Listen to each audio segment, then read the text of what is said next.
Welcome to the last breakfast. Please enjoy the video. In this video, I will show how to make stew red beans, full guide.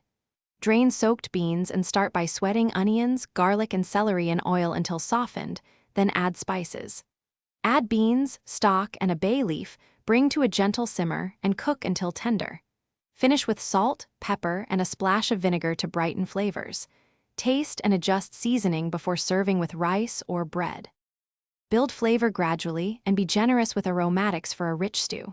Start with a sofrito of onion, celery, and garlic, then add toasted spices and a smoky element like ham hock or bacon.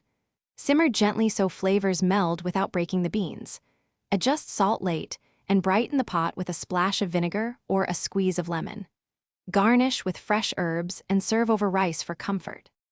Texture makes or breaks a good red bean stew, so take your time with low-heat cooking.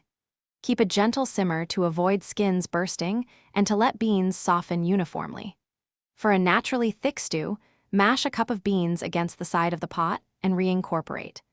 Use reserved cooking liquid to loosen the stew if it becomes too dense, and always rest the stew a few minutes before serving for best texture. Thanks for watching. If this was helpful, leave a like and consider subscribing. See you next time.